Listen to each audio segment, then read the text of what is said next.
Welcome everyone, Questine here with a discussion about Total War Warhammer 3 Immortal Empires patch 5.03 hotfix that does affect a bunch of things, but mainly the dwarves. Thunder barges have been nerfed though, they've also gotten some buffs in certain ways, but their survivability has certainly been reduced, or rather their HP has been reduced. But the main change, of course, with the hotfix is what related to the Age of Reckoning. The way that Age of Reckoning now works is that the amount of grudges that you need to complete an Age of Reckoning is purely based on the grudges from factions that you share a border with. So over here in this particular campaign as far as Ironbrow, I only need 2,100 grudges for my second Age of Reckoning. And I did complete my first, it wasn't too difficult, in point of fact I had plenty of room to just mess around, because I was deliberately messing around, doing things in an inefficient way, because I didn't want to take 6 elements, because I wanted to see that confederation with Carcassol and how much it would affect it. So over here, without confederating Carcassol, I require 2,100 grudges.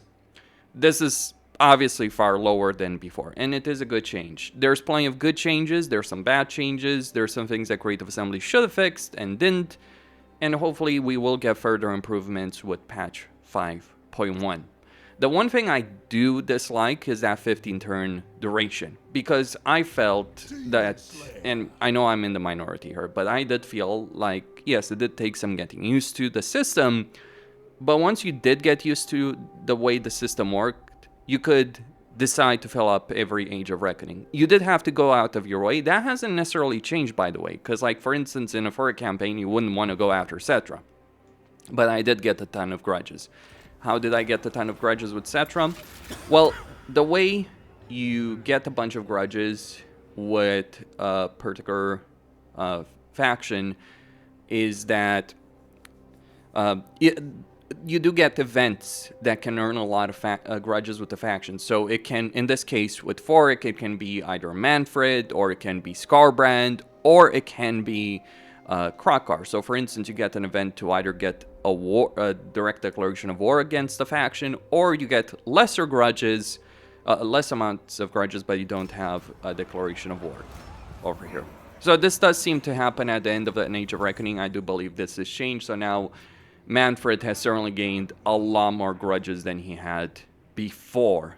It is weird to have, for instance, Skarbrand having very few grudges over here. But yeah, that event certainly does give you a certain focus, if you will, in a campaign. Though, what I do like about it is that you're still having to do things that you otherwise wouldn't want to do, because that's one of the main things about Age of Reckoning. It forces you to not just focus on, oh, what's the most reasonable territorial expansion, but if you wanted to fill up an Age of Reckoning, you would have to deal with various enemies. So I think they have improved it. Making it 15 turns does certainly trivialize it, however, in a lot of ways. But keep in mind, you know, I'm a guy who knows this game, who plays it well, who spent a lot of time, so maybe that wasn't needed as well. Though I personally think like it would have been fine to keep the 10 turn duration for the first, 30, 40 turns, and then move it on to 15. That would have been my perspective. So now you do rely more on events, though of course you won't get those events if you've already declared war on that particular faction. So just constantly declaring war on factions, while it can give you a lot of money, obviously for diplomacy, it may not necessarily work quite so well. So that's absolutely something. Now what I'm going to do over here is just reload the save at the end of the turn, confederate Carcassol before the next stage of before this Age of Reckoning starts, and see how many grudges I will incur from how many grudges I'll require for an Age of Reckoning beforehand. But there is something worth pointing out about this. They have lowered the requirements for confederations with legendary lords from 15,000 baseline to 7,500. You'll probably need about 8,000 or 9,000 realistically to be able to confederate a legendary lord. But the issue is that the penalty for confederation with minor dwarf factions still is in the game. So if I hadn't confederated Carcassol over here, I would still only need 7,500 or 8,000 grudges to confederate the legendary lords. This is a annoying thing, and I do believe this is something they should have honestly fixed.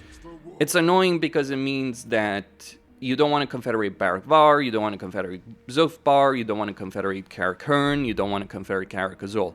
It's particularly annoying in a forward campaign because, yeah, getting Cazador in, you know, Karak Azul, which has a lot of settlements in the early game, like, it starts with 5 settlements, and in this case, yes, Queek has taken some of those settlements, but it does give you a lot of power, but it is a severe penalty, and it is an oversight that should be fixed, because ultimately confederating on a Legendary Lord is always going to grant you far bigger benefits. Like, even if a Legendary Lord has literally no territory, like Forgrim in this campaign and Malachi seem they're on the verge of getting wiped out.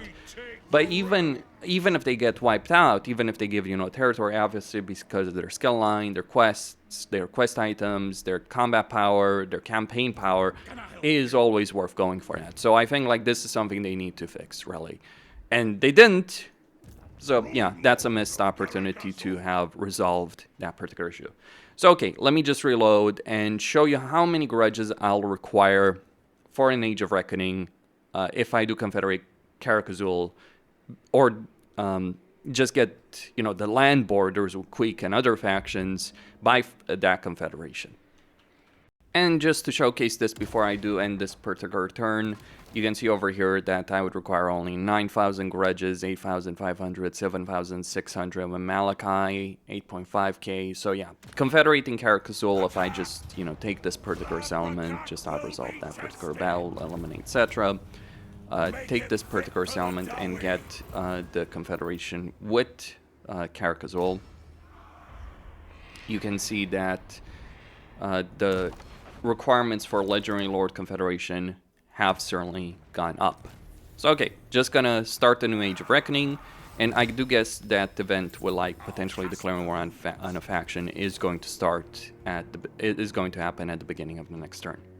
Over here, having reloaded, confederated Karak Azul before the Age of Reckoning began, the requirement for the second Age of Reckoning that I have gotten in this campaign is 7,800 from 2,000. So certainly it still increases the more territory you do have and the more borders you do have, but it's nowhere near as painful, because if you confederate Karak Azul before your first Age of Reckoning, your second could require something like 20,000 or even 30,000, depend on RNG. Though interestingly enough, I didn't get the Ire of the Dawi event in this particular situation. I'm guessing it has something to do with this particular rebellion that already tried to take Emery and failed. Regardless of that, however, how do I feel about this? Well, they've also nerfed the negatives by quite a significant amount. So Elgi is the only one that gives you control and growth negative. So you're losing 2 control and 15 growth. Whereas Scruff only increases upkeep of Grudge Seller units. And of course, the downside of not getting as many types of Grudge Sellers, you won't get Troll Hammers or anything like that. My concern with this, though I think this will certainly require more campaign testing to figure out properly, but my concern with this is that it trivializes the Age of Reckoning. You still need to go after factions that you wouldn't otherwise do, especially because of that random event with Ire of the Dwarves. Like, you can get a lot of, you know, grudges on factions that aren't in great climate to potentially go after. So you still have that. So you still are forced to an extent to deal with things you otherwise wouldn't deal with. But I do think, like, this is certainly trivializing it. Because between lowering the amount of grudges you're required to get and lowering the downsides and making it 15 turns, this is a bit too much. But this is a question of perception, I think, more so than an actual issue. Even before 5.0 came out, a lot of people on Reddit and forums and all that were not happy with the Age of Reckoning. And so, yeah, I'm concerned about how this might trivialize the mechanic, and that's not great from my perspective. In terms of Legendary Lord Confederation, the penalty for confederating minor factions shouldn't exist, because you're not getting anywhere near the same level of power even when you're confederating a faction that's down to 1 or 2 settlements, like as are most of the other dwarf legendary lords over here. So suffice to say, Forgrim has had a really bad experience over here. And on top of that, it's even worse when you realize that, yeah, it's not fixing the fact that you can abuse an Age of Reckoning, And the grudge system, by deliberately letting factions like Skaven or any faction, by declaring war on them, leaving a territory exposed, letting that faction sack this element in their army, getting a lot of grudges. That's, I think, something that CA really should have fixed. And again, it's a hot fix. Hopefully we'll get a more solid fix with 5.1. I certainly hope so. So that's with respect to Age of Reckoning. Let's talk about the grudge seller units and the situation there. And this is really where I get the feeling that, yeah, this is responding to outrage on Reddit and social media. The Reddit meta. They've reduced the maximum capacity of grudge seller units, or the initial maximum capacity of units, in every dwarf faction. You still can increase it with Forgrim. You can still increase it with, if we look over here, I believe there's a legendary grudge that does increase it, if I am not mistaken, yes. So if you do Strike Quake and Scarsnick, you do increase it by 2. There's research that has been changed over here in the clients that does increase it by 1, and you get 4 grams. So you'll get the same capacity in the end, but early on, you won't have the same capacity. The reason I don't care much for this change is, let me be blunt about it, not all grudge seller units are equal. So the units that are the most powerful are, of course, the Trollhammer Gyrocopters, the Iron Drakes, and then either the Grudge Throwers or the Flame Cannons. And honestly, I'd probably give points to the Grudge Throwers. All the other units are far less than that. Though, of course, you know, even with the remaining units, Hammers, Quarrelers, and Flame Cannons are obviously significantly better than the other units. Now, I don't play on normal difficulty, so I'd really like to hear from people that play on the lower difficulty and how that experience has changed. But I think by limiting the number of grudge seller units, you're actually creating less variety in dwarf campaigns, because one of the things that grudge seller units did when they were free to recruit, and because they're lower upkeep than the baseline units, like, you know, Quarrelers with 93 upkeep is fantastic if you fill up an Age of Reckoning, it did actually push you as a player to have more varied armies than you had otherwise. But now, yeah, you want you want Iron Drakes, you want Troll Hammers, especially because they can kill Legendary Lords. They can kill a lot of things in a battle. They can decimate entire armies on their own, especially if you have an Engineer hero to replenish their ammo. So you're always going to prioritize those units. I think maybe that's something they should look at. Making it so that they cost money for recruitment and limiting the pool of units. With respect to, like, going from 20 units that you could use to fill up in this pool to just 2, my perspective on that is, like, why would you sit up on 20 units in this pool? Like, maybe I just don't understand how people play on normal, but, you know, the hardest part of any campaign is early on, not later on. Even with the fact that they've made AI seemingly better in the long term, it's like, yeah, you will want to get these units as quickly as possible because they give you a ton of value for what you're getting. So why would you save up 20 units? You know, that's the reason they limited it, because they wanted to prevent people from stacking up mercenaries in the pool over there and abusing them. But it's like, it's a net loss, I gotta say, with respect to that. So yeah, I don't much care for that. The cost situation, kind of an irrelevancy from my perspective. Oh, I might have to save up 20 gold to make a full stack of grudge seller units and regiments renown. Yeah, that's really gonna hurt me. Oh, but you can only get 3 units. Let me tell you how much that matters. If I'm going to be attacked, I'm just gonna recruit one army, start recruiting 2 turns before, you know, an opponent shows up.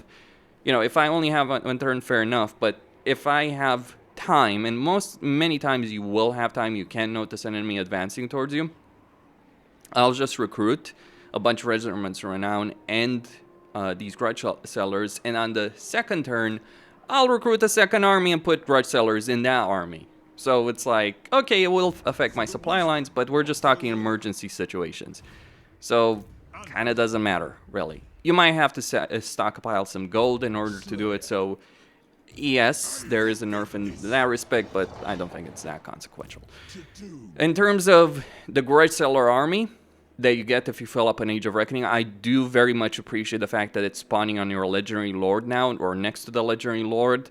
That makes it far more useful during the course of a campaign, in particular in the long term, because having it spawn next to your capital made it very useless in the long term, especially in campaigns like Forik or Grombrindle, where you're going to be marching way far away from your capital. So far more useful from that perspective.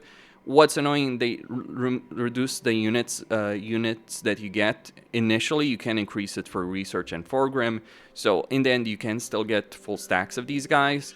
But here's the problem with this army, and I think like this is one of the things I would like C8 to change. See, not all Grudge Seller armies are created equal. So basically an army like this one is significantly better than one where you get like a full Slayer army, which you can, or an army of Slayers and Quarrelers. Because getting a single Trollhammer and a single Iron Drake is significantly more powerful. And because this army can't replenish, you are already in a situation where you wanted to use cheesy battle tactics. What I think would be better with regards to Grudge Sellers is if they gave you some army, regardless of how well you did, or if you did better, you know, than Scruff, you would get some Grudge Seller army, but the quality of the units dependent on how well you've done. So if you fill up an Age of Reckoning, yeah, you get Troll Hammers and Flame Cannons and all that, guaranteed, as opposed to the randomization. Because right now, you're in what already existed before the patch, and even with the patch, even with the hotfix, is you might get a useless army, or you might get an army that can defeat the Legendary Lords in battle on its own. And we're talking powerful Legendary Lords. We're talking things like Archeon, the likes of that, or Azazel or something like that. So I think less randomization of that, and I would also allow it to replenish. Like you would say, oh, but that would be too powerful. It's not an army with a skill line. It's not an army you can put heroes in. So it's going to have those limitations anyway. And what's annoying about this, beyond the fact that it just basically pushes players to like, oh, I'm about to start an Age of Reckoning, better save the campaign, or start the new Age of Reckoning, I filled up the previous bar, better save my campaign, wait for the intern timer, see if I get the good army. If I get the good one, I use it. If I get a bad one, this is a good example, but if I get the bad one, if I get the one with no artillery, no troll hammers, just reload, do that intern timer again, and until you get the good army. So that's not a great campaign experience from my perspective in terms of battle experience. The way you use this army, because it can't replenish with the exception like the post-battle option, which does give you replenishment, the way you want to use it is in a very cheesy way. Like if you're sieging with this army, you absolutely do not want your melee units to get damage or any of the units to get damage in sieges or minor settlements. So yeah, you're pushed into things like corner camping, a lot of boring tactics as well. Just not because the army couldn't win otherwise, but simply because you don't want to take any losses. So that is not a great battle experience. So I think just allowing it to replenish and just making it more common, but the quality of the units you get in the army depends on how well you've done in Age of Reckoning. Maybe even the quantity of the units should be dependent on how well you've done as opposed to just research. That would be my perspective on that. But, you know, for me, it's like kind of whatever, right? As long as there's a way to get a good Grudge Seller army, and as long as I can, you know, get Trollhammer torpedoes in my faction, do I care that much? I admit it's not as relevant as some people might think. But yeah, I think like it's more of a perception issue as opposed, like, I honestly think this is the case with Age of Reckoning. I think it was really a perception issue as opposed to just how it actually worked. It did certainly take me a while, like well over 100 hours for me to get used to it. As a veteran player, it did take me, you know, some getting used to, but once you got used to it, it was a really good system. But now, not having downsides, having a lot of upsides, having it trivialized like this is not as great. It still forces you to go after factions you wouldn't otherwise do. So that was one of my chief concerns when they were going to fix it. So yeah, you're still having to go to, if you want to fill it up, you're still having to do things that you otherwise wouldn't. Because that was one of the main benefits of Age of Reckoning, that it created that diverse campaign play style. But now, if it's trivialized, yeah, that's not as good. So I would say, in conclusion, there's more good than bad. There's certainly some things where Creative Assembly followed the lead of mods and the Reddit meta too much from my perspective. And it can, you know, following the lead of what mods do can work out well. I mean, we've certainly seen Creative Assembly copy-paste mods to great success before. Looking at you, Thunderbarge mod and Elspeth mod, certainly I'm sure that had no influence whatsoever with Fronts of Decay. Oh wait, it did. But you know, when you're taking mod ideas, you gotta be careful. And the way they've made some of these changes reminds me of when they fixed sieges or improved sieges, quote unquote, by increasing the HP of walls, which actually made sieges worse. Like, yeah, sieges were not made better by that. I'm sure there will be a point when they release a patch that removes wall ladders and people are gonna say, oh, sieges are so much better with that. They won't, like, I play a lot of this game. I can tell you this. Like, in 1,000 sieges, I might use ladders once in 1,000. So 999, I will not bother with wall ladders because it's just a way to get a lot of your units killed and get more casualties. And it doesn't necessarily give you the flexibility you want. The only situation you might want to use wall ladders would be to get gunpowder units against ogres or ranged units against ogres in a siege like that, but ogres are pathetic, so who cares? But outside that, very, very limited situations where you want to use wall ladders. The AI does it, but it's actually to its downside. So maybe there is a benefit in removing the wall ladders in terms of forcing the AI to go for your choke points, but actually that would just give them less flexibility on the battlefield and an easier way for you to kill them. So sieges need a bigger rework than just like, oh, removing the wall ladders would improve them. So that's kind of how I feel about this. Like, there's certainly that element from my perspective.